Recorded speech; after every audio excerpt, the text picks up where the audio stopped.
Quando eu tinha 17 anos de idade, eu li pela primeira vez o livro Paulo e Estevão. E me chamou a atenção, na verdade, me tocou profundamente o esforço, a coragem, a resistência daquele homem, daquele doutor da lei, daquele judeu, Paulo, que viajou milhares e milhares de quilômetros, às vezes para falar para 3, 4 pessoas. E eu não imaginava que a vida iria nos proporcionar um momento como esse.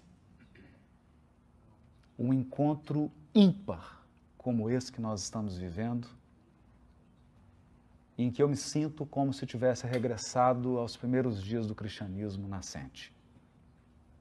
Porque aqui, hoje, nós somos esses pioneiros. Eu brincava ainda com a Tânia, com a Fernanda, que um dia nós pediremos ao Joe Austin, o pastor de Houston, que nos empreste o seu estádio, para que a gente faça um evento espírita, reunindo 18, 20 mil pessoas. Mas isso precisa começar de algum modo. Então sinto que hoje é esse dia em que isso começa. E me sinto muito honrado de fazer parte da história do espiritismo norte-americano. Esse dia vai ficar gravado na história do espiritismo na América do Norte. Pelo conjunto de casas, pela afetividade de todos que estão aqui, pelo esforço de todos. Alguns viajaram 3, 4 horas de carro e nós aqui estamos. É um motivo de muita alegria. O nosso tema de hoje é um tema escolhido com muito cuidado, com muito carinho. Ele é um tema que reúne todos os valores e todos os princípios do Evangelho e do Espiritismo.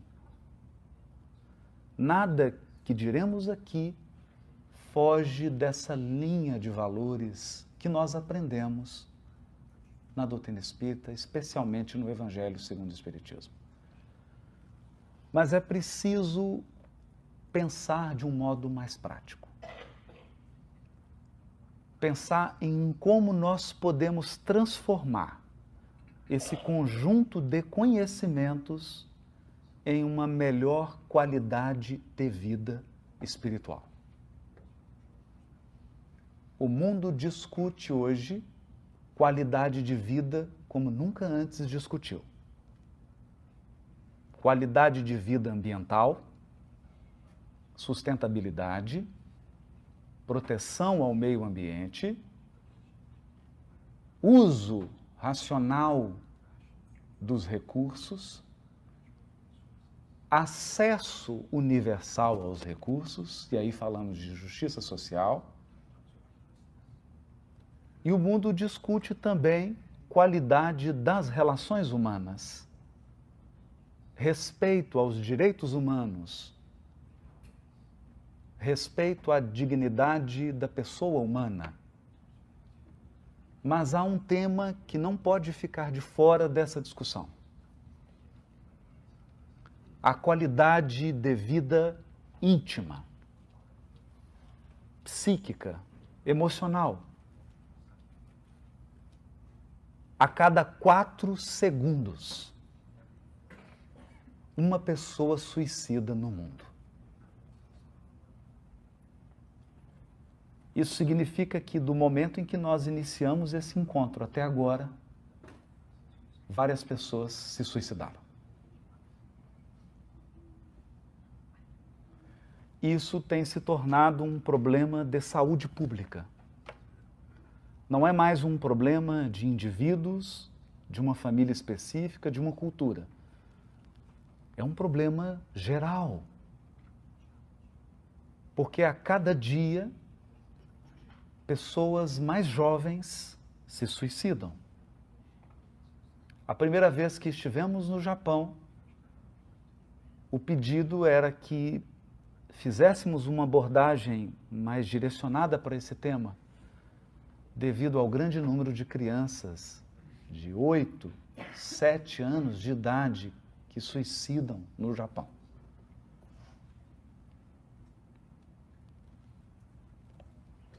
Mesmo no Brasil, nós temos um fenômeno triste de jovens com 14, 16, 17 anos cometendo suicídio.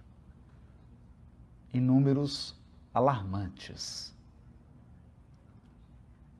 E há algo que me chamou a atenção nessa estatística. Nas universidades brasileiras, eu não sei qual é a realidade da América do Norte, mas nas universidades brasileiras, os alunos e alunas do curso de medicina são campeões em suicídio. Uma profissão renomada, uma profissão respeitada em qualquer sociedade, em qualquer cultura. O médico, a médica são pessoas respeitadas, consideradas. Jovens de 20, 22 anos que terminam o curso e suicidam. Essa é uma questão séria e importante, porque esses suicídios começam a acontecer em famílias espíritas. Jovens que passaram pela evangelização da infância, passaram pela mocidade espírita, frequentaram casas espíritas. Alguma coisa nós precisamos aprender com isso. Então, refletindo sobre essas questões, nós fizemos um mergulho em algumas obras da literatura espírita.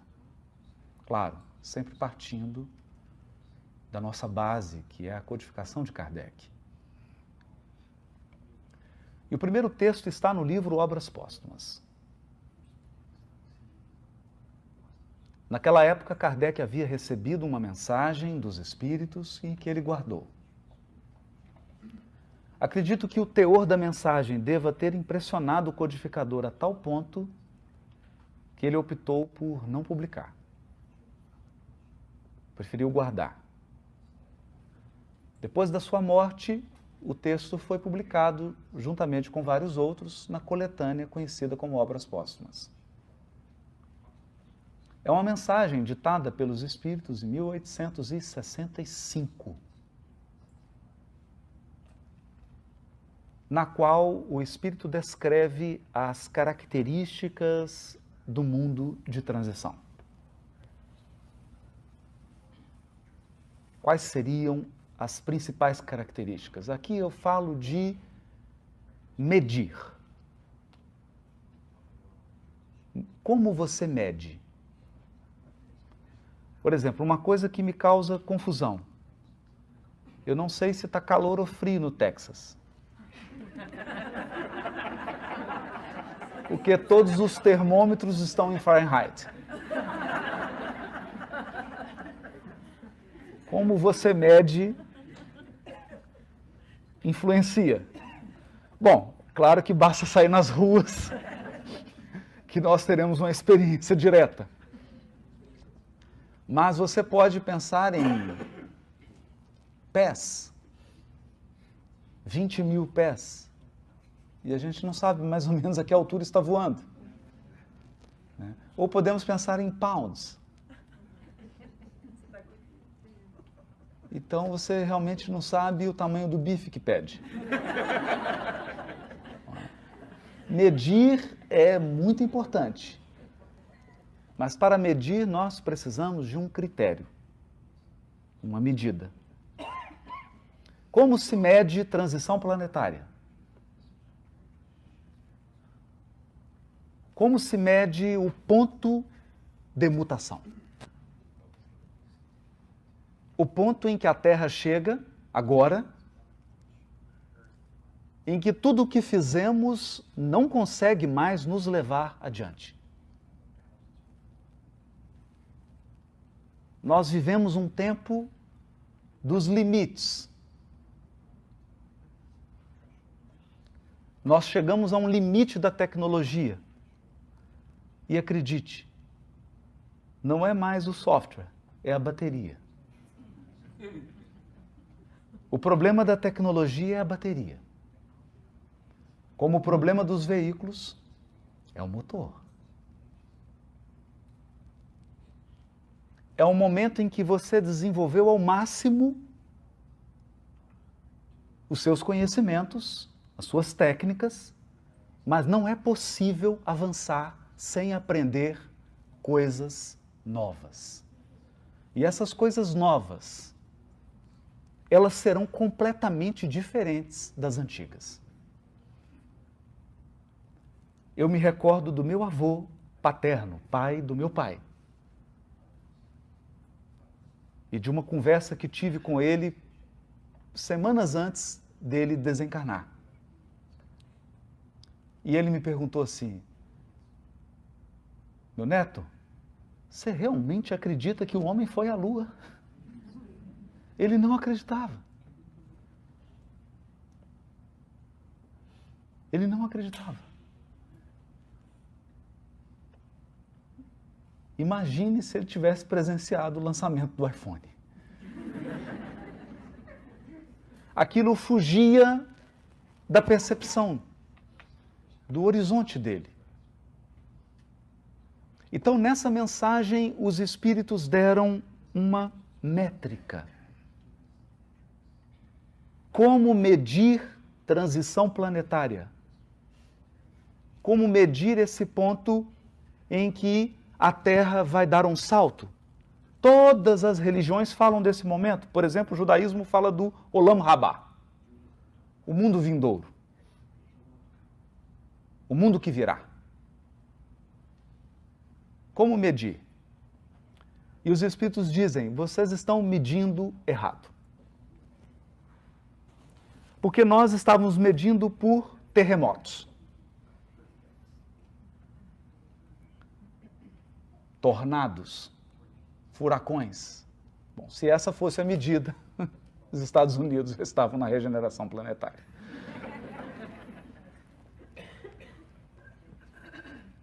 Catástrofes ambientais, questões físicas, não medem esse fenômeno. Porque esse fenômeno não é propriamente físico. Ora, o orbe possui a sua estrutura cíclica, terremotos, camadas tectônicas. São fenômenos da natureza. Desde que o mundo é mundo, essas coisas acontecem. E nós nos tornamos muito habilidosos em medir isso. Por exemplo, antes de ontem, eu estava em Chicago e a previsão do tempo disse: 12h35 vai nevar. Então já me programei. Antecipou um pouco, mas conseguimos decolar. Saímos de Chicago para Austin. Então nós conseguimos prever esses fenômenos. Mas os espíritos disseram: não é aí. O que vai caracterizar a transição planetária não são fenômenos geológicos, físicos, fenômenos ambientais. Olhem para duas coisas. Duas: loucura e suicídio.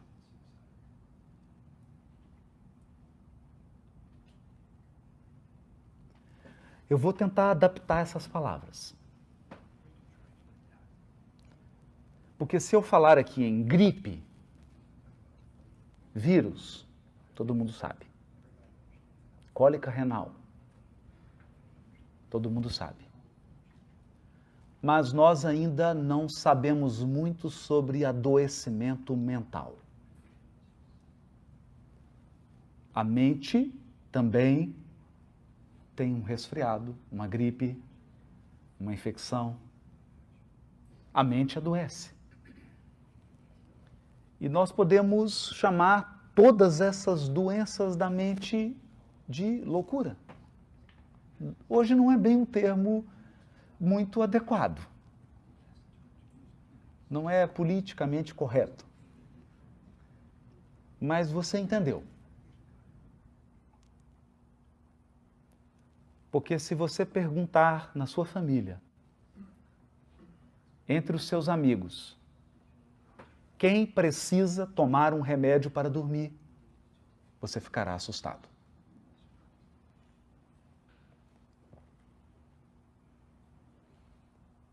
O uso de medicamentos controlados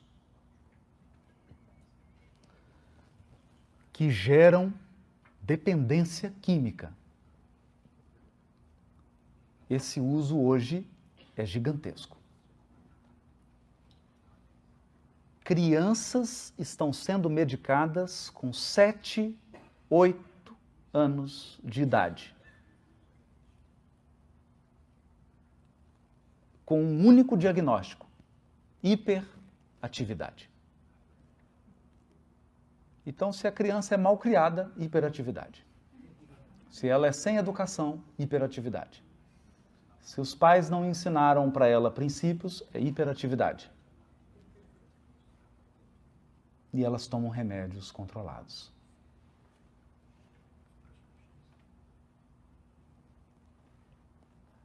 Percebe-se uma ansiedade em todos.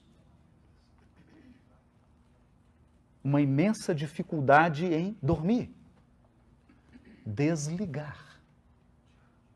E aqui eu falo do WhatsApp.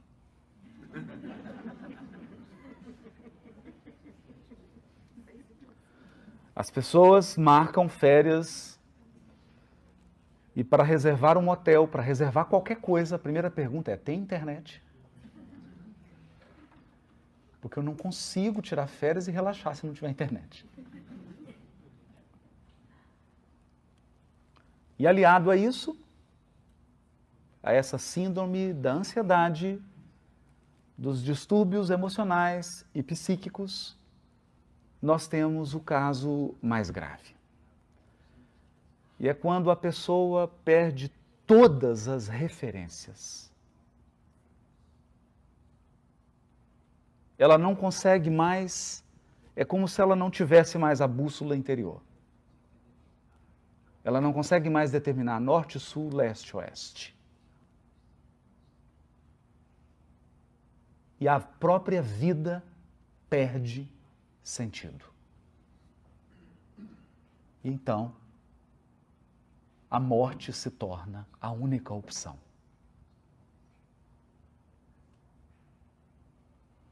Se nós temos esse conteúdo de luz, que é o Evangelho, à luz do Espiritismo, o Evangelho restaurado, esclarecido, recuperado pelos princípios espíritas. Como que nós vamos manipular no sentido de tratar, de cuidar, não no sentido pejorativo, negativo.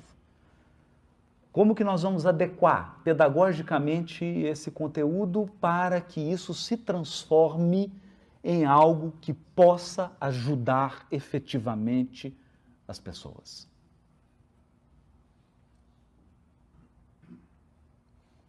Para que essa mensagem de fato melhore a qualidade espiritual da nossa vida. Qualidade de vida espiritual.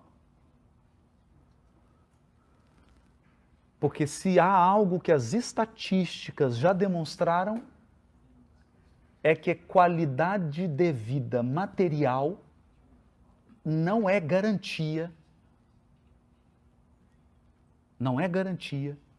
de que nós vamos querer viver. De que nós encontramos um sentido. de que eu vou estar em paz comigo mesmo. Porque muitas pessoas suicidam. E questões materiais não são problema para elas.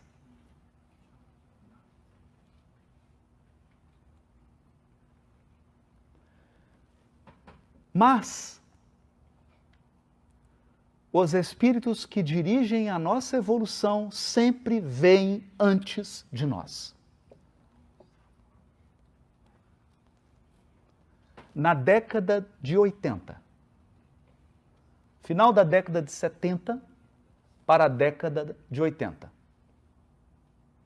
nós vivemos o auge da tecnologia. Não precisa dizer isso, que eu estou em Austin. Eu não vou precisar citar a Dell, a companhia Dell, Motorola. Foi o grande crescimento de tudo isso. Então as pessoas estavam otimistas. Porque o mundo parecia uma grande oportunidade. Nessa época, o Espírito Emmanuel começa a ditar pelo médium Francisco Cândido Xavier, e o Espírito Joana de Ângeles começa a ditar pelo médium Divaldo Franco mensagens curiosas. Emmanuel começa a escrever livros de 15, 20 páginas. Capítulos com 6, 7 parágrafos no máximo.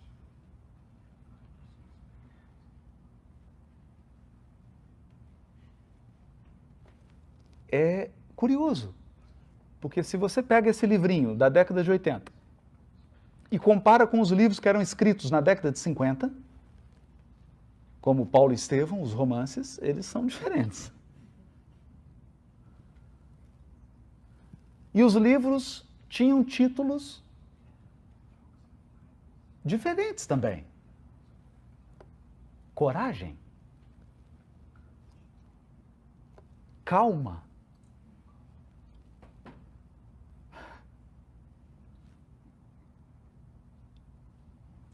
Eram esses espíritos preparando hoje, os dias de hoje, os desafios de hoje, preparando um material para ser utilizado para pessoas que não têm tempo para ler mais do que 5 parágrafos. Você precisa comunicar em 20 segundos.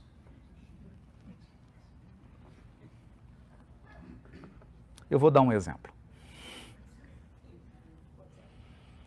Os exemplos são muito bons. Então eu vou ler uma introdução. Ela tem 1, 2, 3, 4, 5, 6 parágrafos.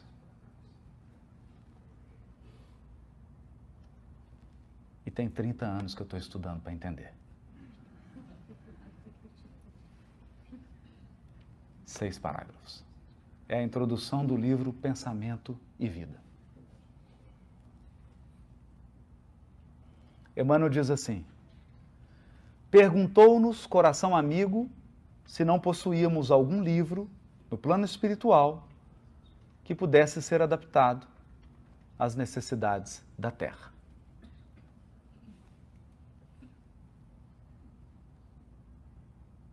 Percebe? O que me chama a atenção aqui é que eles escrevem e produzem materiais adaptados às necessidades. Eles estão dando a dica. E nós já fazemos isso aqui. Vocês estão esperando o quê? Algumas páginas que falassem ao espírito dos problemas do espírito. Falassem para o espírito dos problemas do espírito.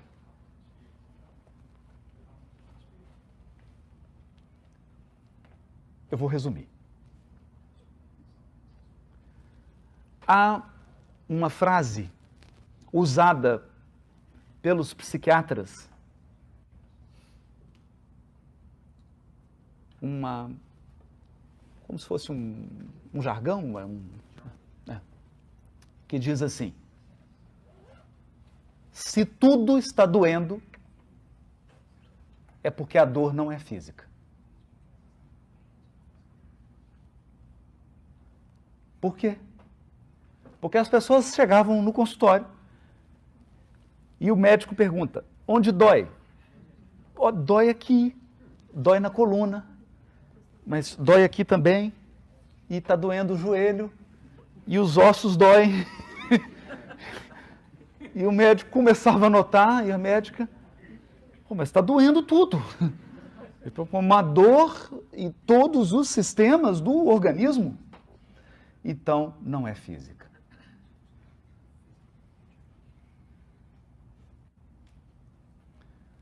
Isso nos mostra que não adianta você trazer uma solução física para um problema que é espiritual. Então não adianta você vir com uma abordagem, por mais sofisticada que ela seja, biológica, uma farmacológica, de química, de remédio. Se a questão não é farmacológica.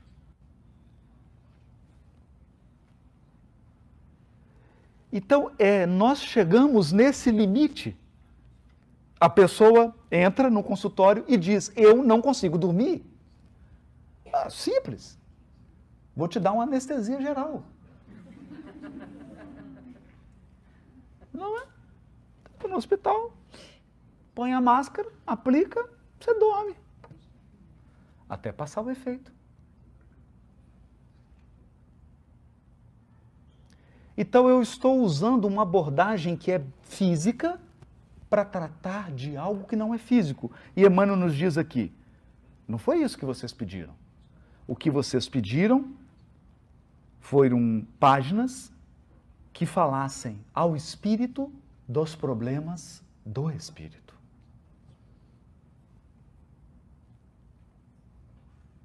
Então, hoje, os problemas que nós vivemos são problemas do espírito. Não do corpo.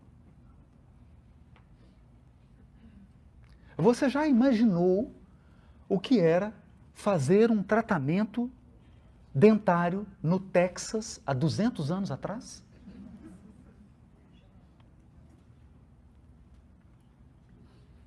Você já pensou nisso? Então nós avançamos muito. Mas em relação aos problemas do espírito, nós somos bebês. Nós estamos como cegos tateando no escuro.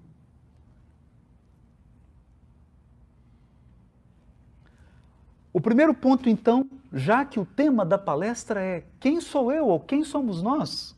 Quem é você? Você é um espírito. Entenda, eu não estou falando que você é um fantasminha, um Gasparzinho, uma bruma. Porque quando se fala a palavra espírito, as pessoas associam com nuvem, fumaça, neblina, neve. Não.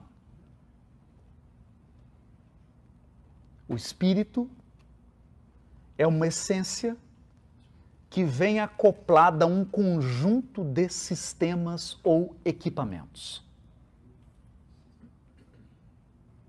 Eu vou dar um exemplo. Eu estava no Paraná, fazendo uma palestra, de repente apoiei na perna esquerda e tive que voltar.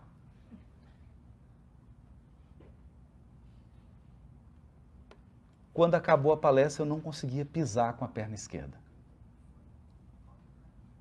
A sorte é que, assistindo a palestra, estava um médico, especialista na área. Ele olhou, doutor Ricardo, e disse assim, direto para o meu consultório. Ele era professor da universidade, olha isso. E doía um pouco. Os homens são muito resistentes à dor. Só. Doutor Sérgio. Então, o homem é muito resistente à dor. Por exemplo, para que as mulheres possam entender, né? Por exemplo, um resfriado para o homem é como a dor do parto. Então eu olhei para o doutor Sérgio Viana e ele olhou e disse para mim assim: você rompeu o menisco. E era curioso, porque as pessoas chegavam, né, e falavam assim: o que aconteceu com você? Rompeu o menisco? Eu não sabia que você jogava bola, era jogador de bola. Jogador. Eu falei: não, rompi fazendo uma palestra. Não é? As pessoas não entendiam isso, né? Mas quando eu cheguei num cardiologista em Belo Horizonte, um cardiologista espírita, ele então me fez uma pergunta desconcertante. Ele falou assim: você sabe por que teve um problema no joelho? Não. Não?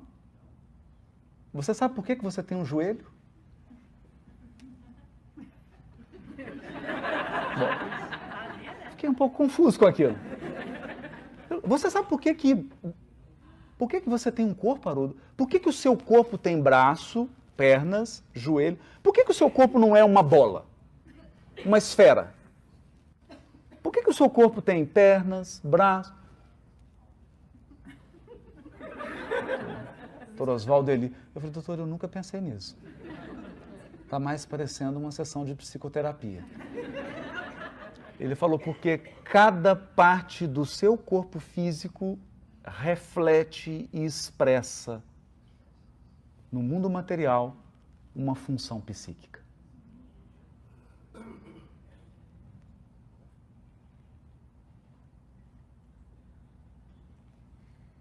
Não há nada de místico nisso, por favor. É que o espírito é tão complexo que ele precisa de um sistema para se manifestar. Então ele tem um corpo espiritual e tem um corpo físico, e cada parte desse corpo expressa uma função. Então, se você tem um problema no espírito ou no corpo, é a mesma coisa. Isso está interligado.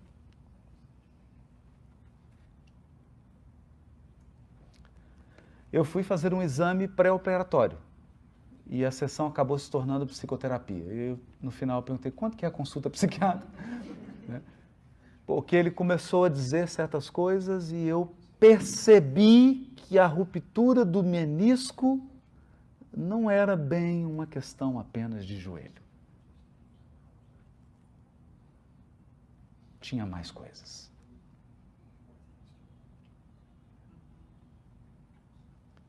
Então nós podemos fazer essa abordagem que é: olha, você tem um problema no menisco, o que a gente vai fazer? Eu vou abrir e vou costurar. E de fato foi o que foi feito. Né? Mas ainda bem que eu percebi que por trás do menisco existia algo em mim que precisava também ser costurado. E o engraçado, que o outro estava rompendo também, estava prestes a romper. E o médico operou e falou assim: esse outro é o seu, eu dou mais uns 2 anos para romper. Bom, já se passaram mais de 5, parece que resolveu o problema, porque o outro está bem. Então eu não precisei que o outro joelho me dissesse que eu tinha uma pendência para ser resolvida. É disso que Emmanuel está dizendo. Um livro que fala ao espírito dos problemas do espírito. Até que horas nós temos? 3h30. Algo leve e rápido. É hoje, não é? Não é? As pessoas querem algo leve e rápido. Leve e rápido. Um Instagram espiritual. Não é? Que condensasse os princípios superiores que nos orientam a rota. Condensassem os princípios que nos orientam a rota. Quais princípios nos orientam a rota? Você não é seu corpo.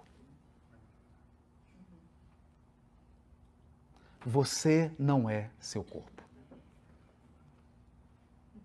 A vida não cessa. A morte é apenas o jogo escuro das ilusões. Então vai chegar um momento, e acredite, eu não estou desejando mal a você, mas você vai morrer. Em que seu corpo vai esgotar a função e a utilidade dele e vai ficar algo que antecede ao corpo. Algo que é muito mais poderoso, que é muito mais fundamental. E se você quiser, então, uma justificativa bíblica, eu posso citar uma tradição judaica. No primeiro capítulo do livro Gênesis, Bereshit, está escrito que Deus foi criando tudo com a palavra. Então era tudo Wi-Fi. Ele dizia, faça-se a luz fez, né? Era tudo automatizado. Não é? Então ele diria, Siri, faça a luz. Não é?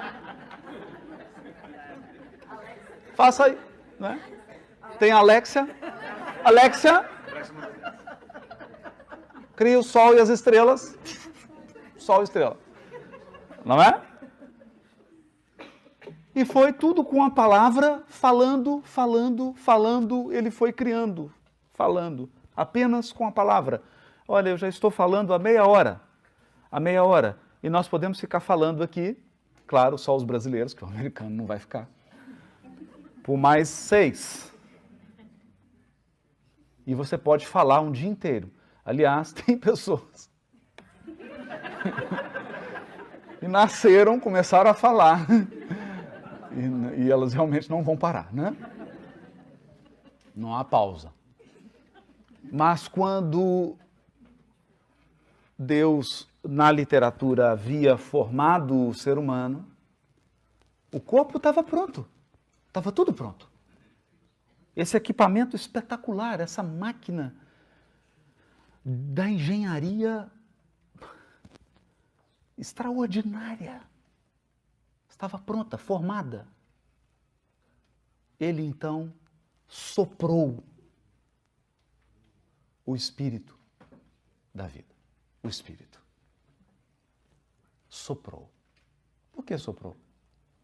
Você já experimentou soprar por meia hora sem parar? Claro, não é possível.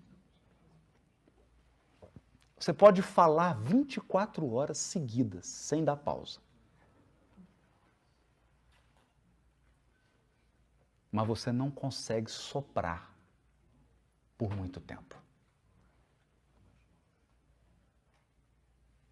Então significa que quando o Criador colocou o Espírito, ele deu tudo de si.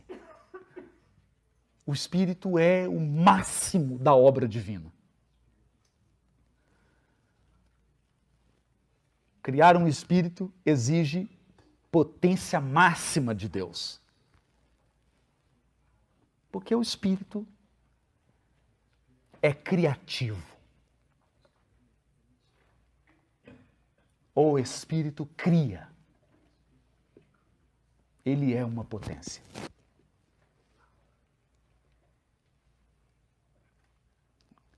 Ao falar desse princípio de que nós somos espíritos, já resolveria um grande percentual dos nossos problemas. Porque nós construímos um estilo de vida que atende a todas as necessidades, mas não atende às necessidades do espírito.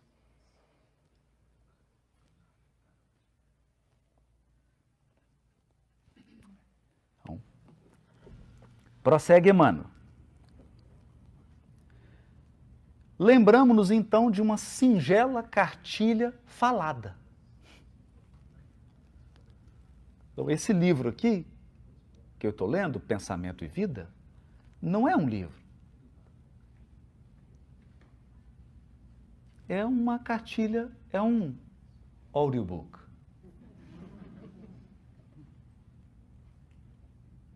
Não é um livro escrito. Ele falou, me lembrei dessa cartilha falada, que nós dispomos aqui em nossas tarefas. Nós temos aqui esse material oral, essa palestra, que foi gravada no YouTube. Em nossas tarefas junto aos companheiros em trânsito para o berço. Ou seja, um material oral para quem vai reencarnar.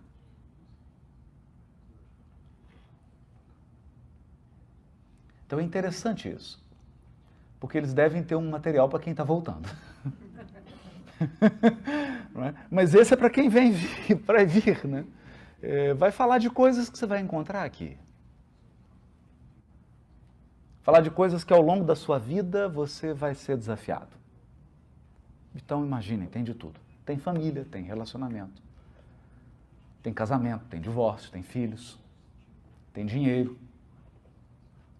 Todas as questões que dizem respeito à vida de um encarnado, da perspectiva do espírito. É utilizado em nossas escolas de regeneração entre a morte e o renascimento. Então, quem achou que ia parar de estudar? Anotações humildes que surgem no cérebro como flores que saem do solo, sem pertencerem, no fundo, ao jardim que as recolhe. Isso é bonito, hein? Porque às vezes a gente tem uma ilusão de que as ideias são nossas. Eu tive essa ideia. Eu criei isso. Então, quando eu criei, até Deus falou assim, por que eu não pensei nisso? Não é? Então, nós somos tão criativos que surpreendemos a Deus. Ele falou, nossa, eu não pensei nisso. Gente, por que eu não criei o iPhone? Não é? Então, aqui, ele está dizendo, são flores que surgiram, nós estamos trazendo, mas elas não são nossas.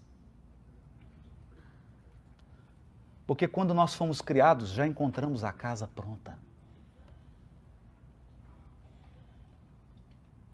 O universo está feito. E se você olhar um pouquinho mais distante, você acredita que existem galáxias que estão a bilhões de anos-luz de nós? Significa que a luz saiu dessa galáxia e o que você está vendo aqui hoje saiu de lá. Você era um princípio inteligente no mineral.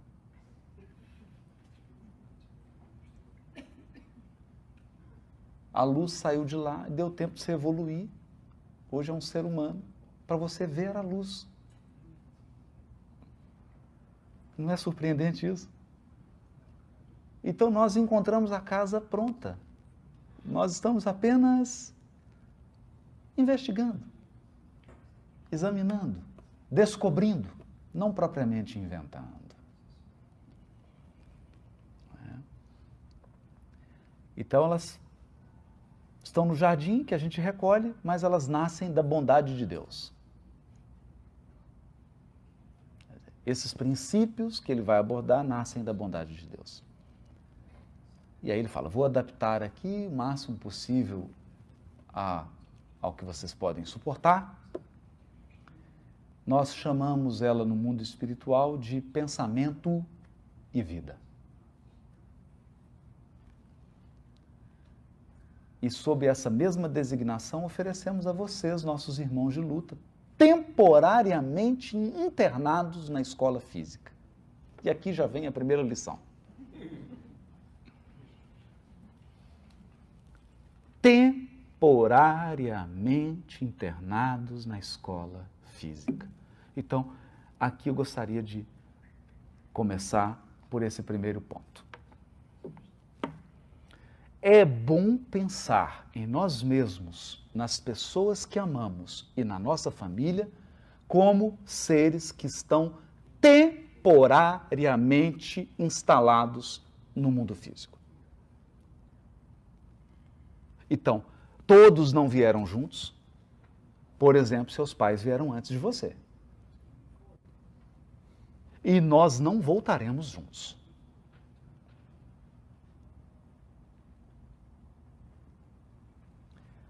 E essas questões não são ensinadas na escola. Nós não aprendemos isso.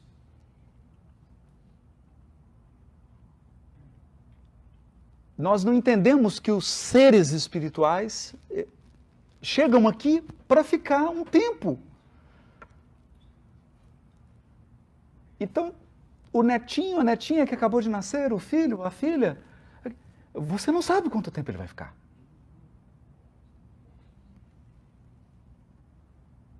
Você não sabe quanto tempo você vai ficar.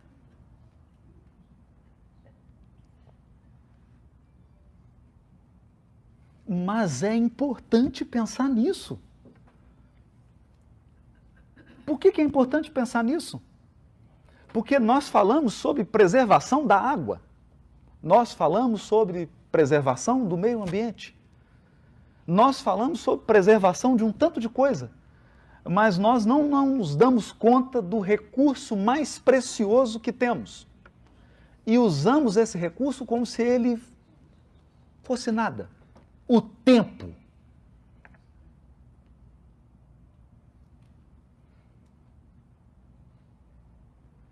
Então você se relaciona com a sua mãe, com seu pai, mas não se lembra de que você tem um tempo para isso. Essa relação tem um tempo. Ao menos nesse formato.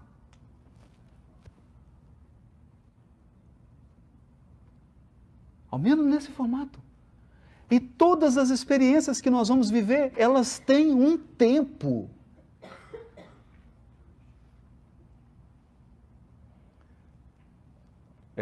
No inglês tem umas expressões que são boas, né? Elas são... Tudo tem um deadline.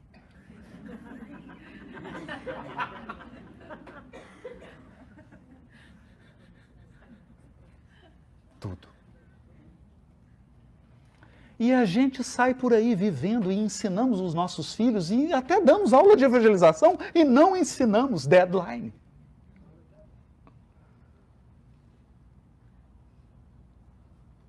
E caminhamos às cegas.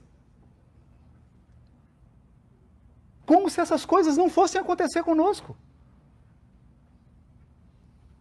Então você convive com seu pai e acredita que ele vai ficar aqui encarnado para sempre. Convive com a sua mãe, com seu irmão, com a sua irmã, com a sua esposa, com seu marido, com seus filhos. E a gente nunca se prepara para o deadline.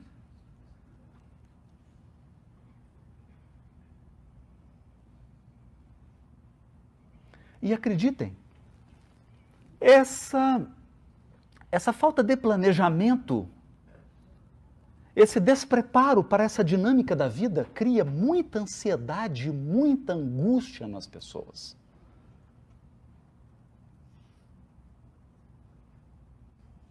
Isso tem gerado muita angústia. Muita angústia.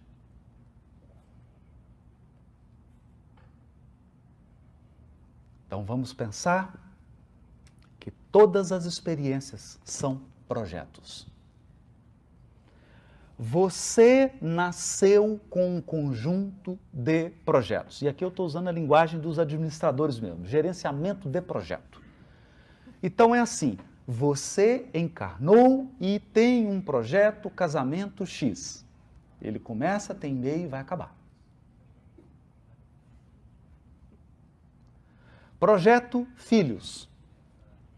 Eles virão, eles vão crescer, ou você vai, ou eles vão.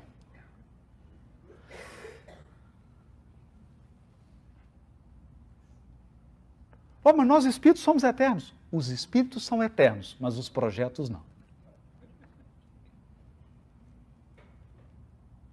Os projetos não. Aliás, eu preciso dar uma notícia A própria Terra tem um deadline. Mas fiquem tranquilos, calma. Isso ainda vai demorar muitos milhões de anos, dá para preparar, tranquilo, sem problema. Mas a própria Terra tem um deadline.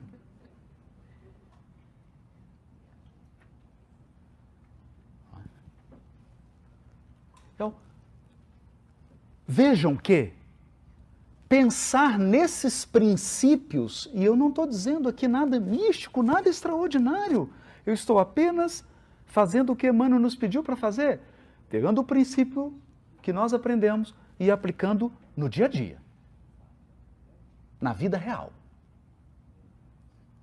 Na vida real. Só isso muda nossa qualidade de vida. Porque agora, quando eu vou para a casa da minha mãe almoçar com ela, eu sei que tem um deadline. Então eu abraço e realmente eu vivo aquele almoço. Porque eu sei que eu tenho um número limitado de almoços com ela. Ficou claro?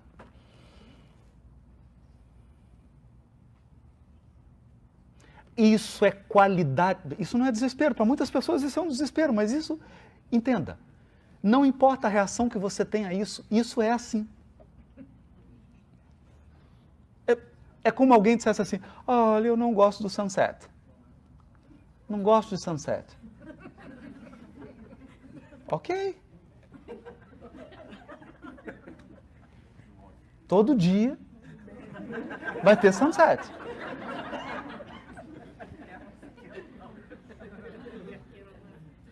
Todo dia. Então, se você lida bem com isso ou não, I'm sorry. Então, eu estou dizendo de algo, de um princípio, que ele vai acontecer, quer você goste, lide bem, não lide bem, ok? Então, é melhor lidar bem. É melhor lidar bem com isso. Viva como um espírito imortal. Saiba, você é imortal. E o seu amor é imortal. As pessoas que nós amamos vão viver para sempre. Esse é um outro princípio maravilhoso. Mas os projetos têm deadline. Nesse formato, nessa configuração, tem um tempo. Então você tem um tempo de Texas. Tem um tempo. Tem. Tem um tempo de tudo. Outro princípio, e aqui nós vamos para uma parte que é fundamental. Emmanuel diz assim, que ele vem nos informar, ainda uma vez, de que o nosso pensamento cria a vida que procuramos. O nosso pensamento cria a vida que procuramos. Então isso significa que todos nós, conscientemente ou inconscientemente, procuramos a vida que nós temos. Puxa, você tem certeza, Haroldo? Porque tem umas coisas que eu não quero, então é inconsciente. Inconscientemente você está procurando isso. Nosso pensamento cria a vida que procuramos através do reflexo de nós mesmos. O que está fora reflete o que está dentro.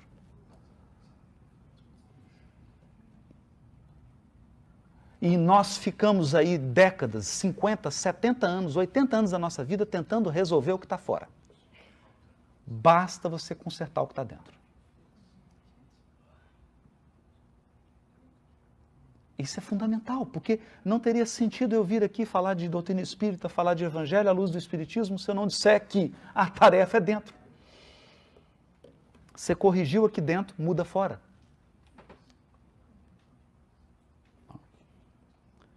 Até que um dia, no curso dos milênios, nos identifiquemos com a sabedoria infinita e com o infinito amor que constituem o pensamento e a vida de nosso Pai. A vida de Deus é o infinito amor. Por quê? Porque o pensamento dele é a sabedoria infinita. Tem uma relação aqui. Se você realmente quer qualidade de vida espiritual, precisa mudar seu pensamento. É isso que ele está dizendo. Mas, como o Emmanuel disse, ele está dizendo assim, escuta, eu estou colhendo flores do meu jardim, mas essas flores não são minhas. Porque Buda disse isso. Sabe o que Buda disse?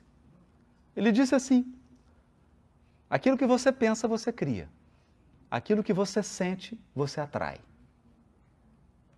E aquilo que você imagina, torna-se realidade.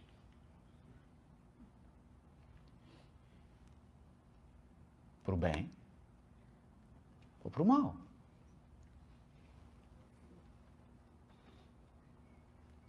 De modo que o que nós estamos abordando aqui é sobre um conjunto de princípios que vai nos ajudar a pensar como espíritos. Entende? Então, é desafiador. Eu olho para o meu filho de 13 anos, e tem uma tentação enorme de achar que ele é o corpo dele de 13 anos. E eu fico tentando enquadrar ele dentro daquele corpo de 13, mas às vezes ele fala coisas que não são de pessoas de 13 anos. Ele fala coisas que não se encaixam. Por exemplo, eu estava no trânsito, muito nervoso, a pessoa me deu uma fechada. Aqui não tem esse problema de trânsito, mas na cidade onde eu vivo, e eu estava dirigindo, a pessoa me deu uma fechada, e eu então esqueci que eu era espírita. Eu baixei eletronicamente assim o vidro. A pessoa parou do lado e eu reuni aquele conjunto de experiências ao longo da evolução primitiva.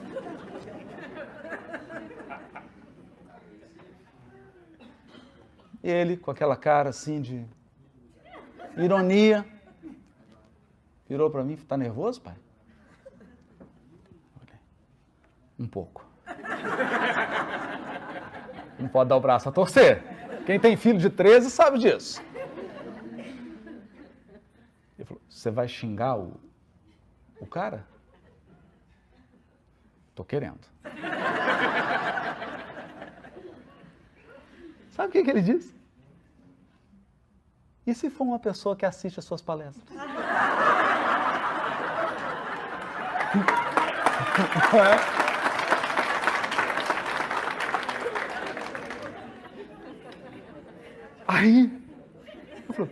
Aí eu tô desmoralizado.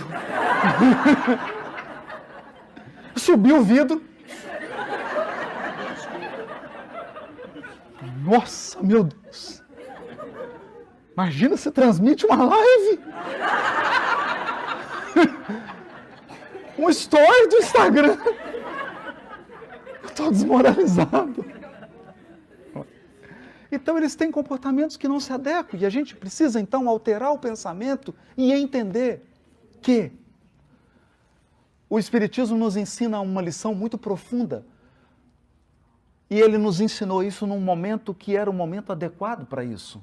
Esse livro Pensamento e Vida, a série André Luiz e todas essas obras vieram no momento em que nós já tínhamos a física quântica, já tínhamos a nova física.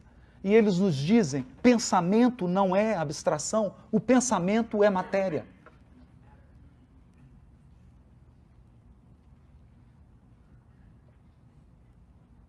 Ele atua. Não me venha perguntar os detalhes, quem dera, se eu soubesse. Estaria aqui em Austin com uma startup. Uma startup de inteligência artificial. Mas o pensamento atua tanto que ele embola os músculos do seu corpo. E você pode ficar com torcicolo porque está tenso. Não é? Então o pensamento é algo concreto. E o pensamento aqui, ele é uma reunião das nossas emoções, dos nossos sentimentos, das nossas ideias, daquilo que nós escolhemos pensar. Acontece que o pensamento é Wi-Fi compartilhado. Esse é um problema. Porque se a sua conexão está muito pesada, desconfia que você está compartilhando Wi-Fi demais. Tem um monte de mente pendurada na sua rede e as coisas vão ficando pesadas. Você começa a ter ideias repetitivas, obsessivas. Você sempre está nos mesmos estados emocionais, não importa o que aconteça. Então, o dia está lindo, Austin, amanheceu um sol maravilhoso, mas você está com aquela raiva, com aquele mau humor. Aí vem nublado, você continua com a mesma raiva, com o mesmo mau humor. E aí pode nevar em Austin e você está mal-humorado. E não importa o que aconteça, você está num padrão. Num padrão. E esse padrão, ele afeta as pessoas ao seu redor. Mas mais do que isso. Esse padrão define o que você vai receber da vida.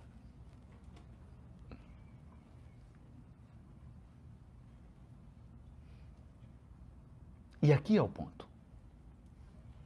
Porque eu olho para esse local e eu vejo que ele tem várias entradas e saídas. Ele tem uma porta ali, tem outra ali, tem 3 janelas. A questão é que às vezes nós entramos num processo mental em que você só tem uma porta.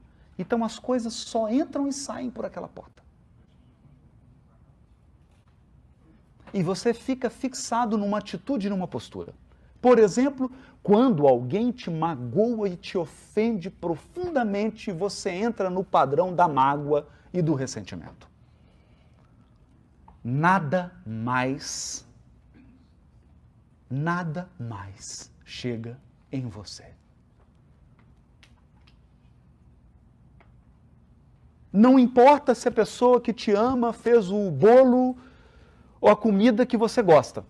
Porque você não tem tempo de pensar a não ser na pessoa que te magoou.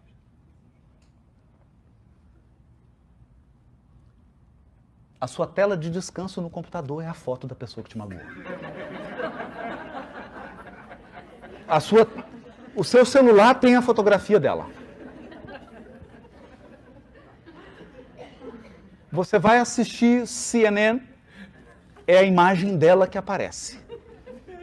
E mesmo quando você estava assistindo o programa da Oprah, você não via a Oprah, você via a pessoa. E o seu pensamento é aquilo, é aquilo, é aquilo. Então você está conectado. Você está conectado àquela experiência, você revive aquela experiência passa a ser sua vida. Porque o pensamento cria a vida que procuramos.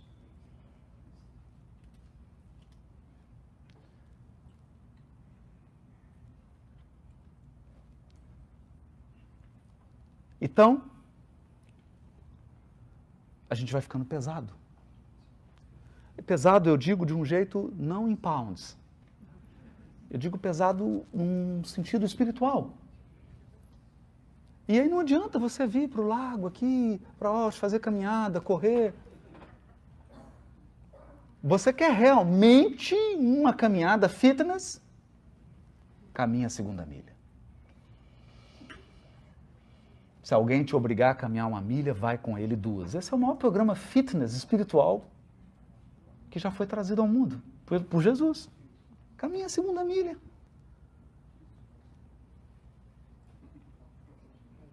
Que a limitação do outro não seja um obstáculo, uma limitação para você.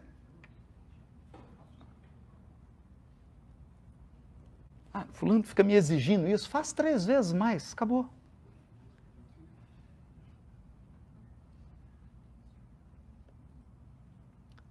Então, nós estamos falando aqui de ingredientes que nos alinham. Nos alinham. E aqui eu gostaria de encerrar, caminhando para o encerramento dessa primeira parte, com uma metáfora. Com uma metáfora. Você sabe como uma aeronave traça o seu percurso? Como é que ela se orienta? Então eu vou falar aqui rápido, porque é disso que nós estamos falando. Princípios que nos orientam. Entendam, eu não estou falando de questões do Livro dos Espíritos. Questões são a roupa, são a embalagem. Não é?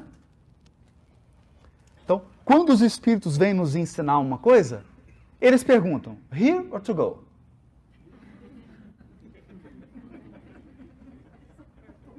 Se for here, é o princípio direto.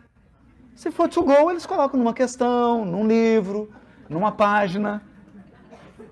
É uma embalagem para você levar. O problema é que a gente leva para casa e fica com a embalagem. E não pensa num princípio. Então o avião ele faz assim. Ele tem uma referência.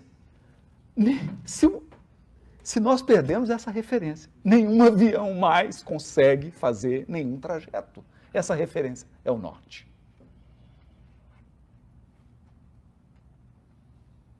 É o norte. Então, seja uma bússola, seja um equipamento eletrônico, whatever. Tem um norte. Então, você calcula, eu vou sair de Austin e vou para San Diego. Eu coloco o norte e vejo quantos graus da posição que eu estou, de onde eu estou, eu aponto para o norte e vejo, San Diego tá para cá ou para lá? Para lá. Quantos graus? Traço os graus e fixo a direção.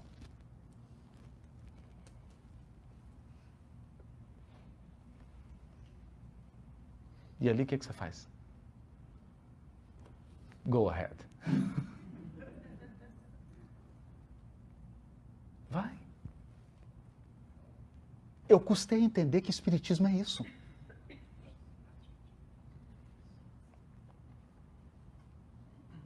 Isso é o espiritismo. Então o espiritismo chega pra gente e diz assim, ei, vem cá, vem cá. Qual que é a data do seu nascimento? 20 de setembro de 71. Ok, qual que é a data de sua morte? I don't know. Ele fala, você não sabe? Eu sei. Eu vou colocar aqui, depois eu te falo. Tempo de voo. Esse é seu tempo de voo. É simples assim. Ah, mas eu não gosto dessa ideia.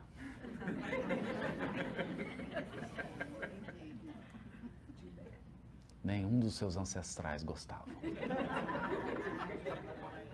Ninguém gosta dessa ideia. E o que que isso muda? Nada.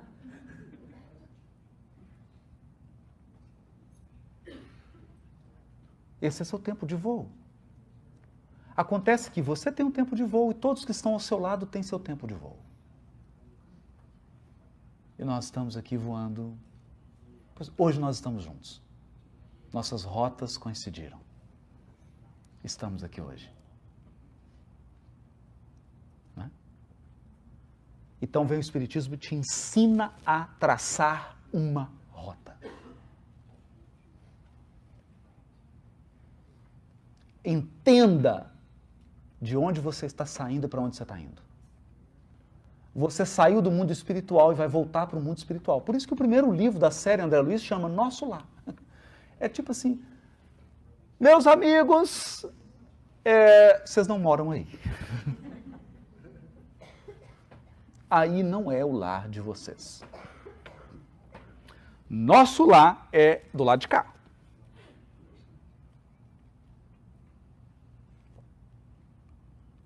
Então, é difícil pensar nesse paradigma. Hoje a pessoa me pergunta, onde você mora? Atualmente eu estou em Belo Horizonte. Temporariamente internado em Belo Horizonte.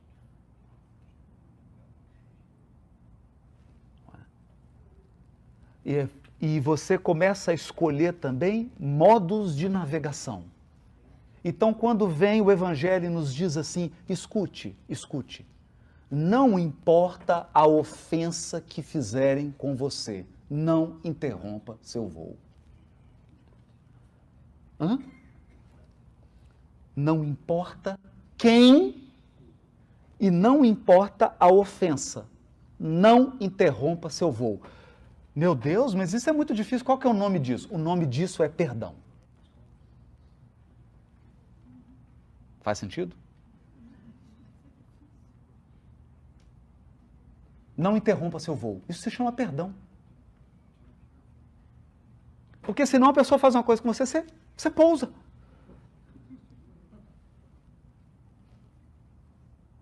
Ah, fulano me magoou. Vou interromper minha viagem. E pousa.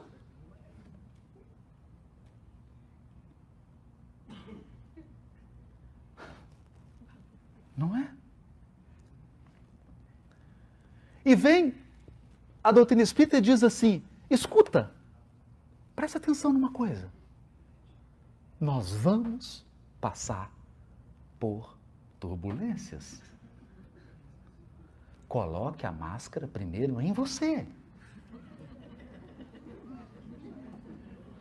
Então eu sei, porque muitos já estavam aqui, nossa, meu marido podia estar aqui ouvindo essas coisas. Coloque a máscara primeiro em você. Depois ajuda o outro. As turbulências são as expiações e provas que você vai passar na sua encarnação.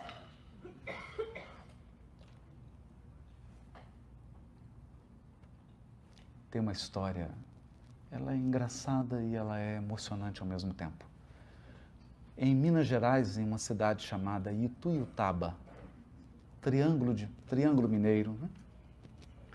Nasceu alguém que recebeu o nome de Jerônimo Mendonça. O Jerônimo era um atleta, bonitão, forte, gostava de fazer exercícios físicos, né? E vaidoso. E o Jerônimo, então, musculoso, forte, olhava para o espelho e falava assim, ê, Tarzan, você tá bonito. Na época era o filme do Tarzan, que fez um sucesso, aquele Tarzan antigo, né? Que nem tão forte era assim, mas ok. Bom, para a época, né? Hoje, nos tempos de Thor, Aquaman, ele era bem fitness, né? Mas o Tarzan chegou ele, ô Tarzan, você tá bonito. Ele estava ali pro Ituiutaba e um dia uma pessoa levou ele num grupo espírita. Das antigas. Os grupos espíritas que tinham reunião mediúnica na reunião pública. Imagine. Ele sentou, estava um médium lá psicografando.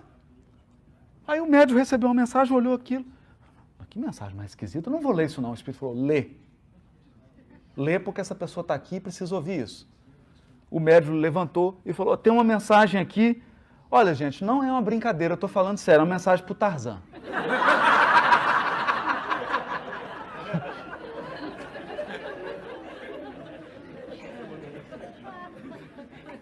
O Jerônimo levantou. É meu apelido. O médico expirou aliviado, né? Falou, o Espírito mandou te dizer o seguinte, Tarzan, segura no cipó da fé, porque você vai atravessar a floresta da dor.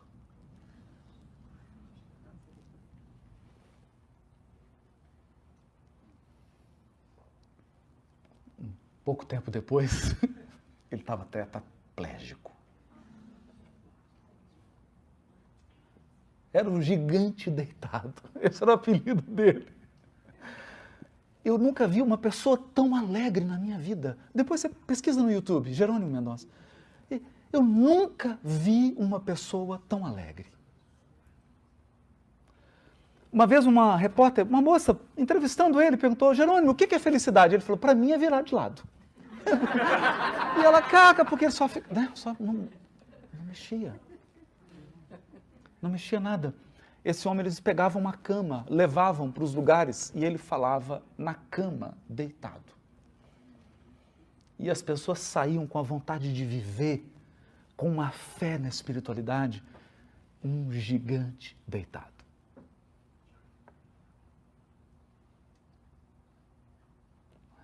Imagine isso.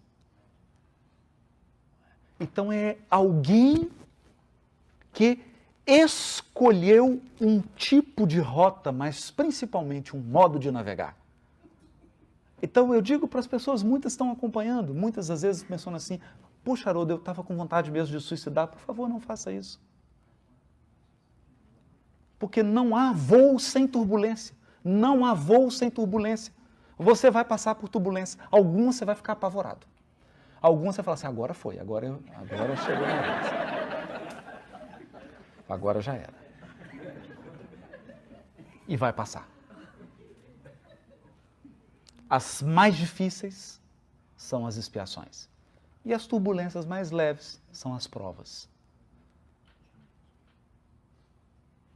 Mas, Haroldo, o que eu faço? O que você faz? O que qualquer piloto faz? Mantém o rumo. Mantém o rumo. É só isso que você tem que fazer. Mantenha o rumo. Então o Espiritismo veio para nos dar isso, para nos dar essa dimensão de que nós temos um rumo, nós temos uma rota. E principalmente, Carl Gustav Jung, o grande psiquiatra suíço, dizia, o sentido torna suportável uma grande quantidade de coisas. Talvez tudo. O sentido. Porque você passar por uma experiência de dor sem sentido, se você não tem um sentido, é desesperador. Por isso o Espiritismo é o consolador prometido, porque ele traz sentido. Ele não tira a dor. Ele não promete um voo de Air Force One.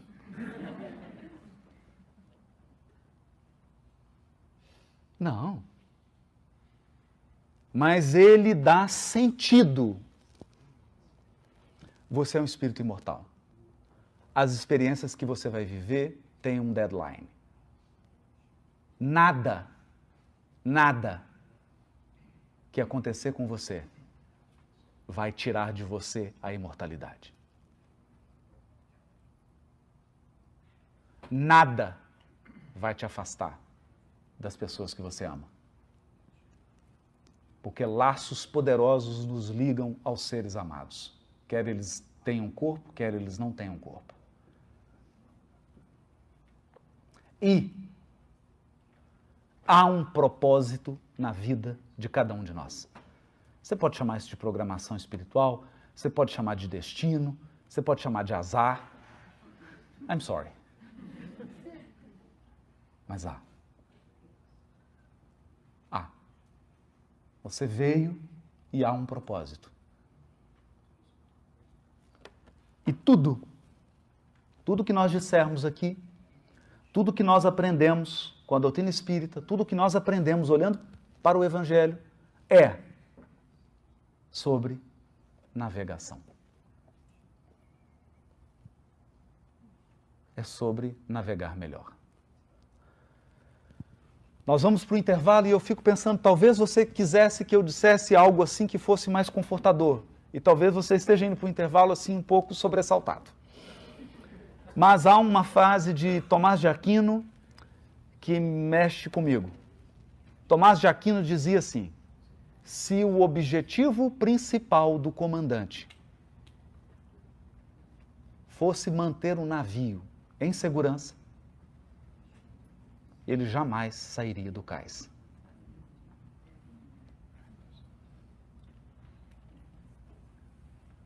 Viver não é seguro.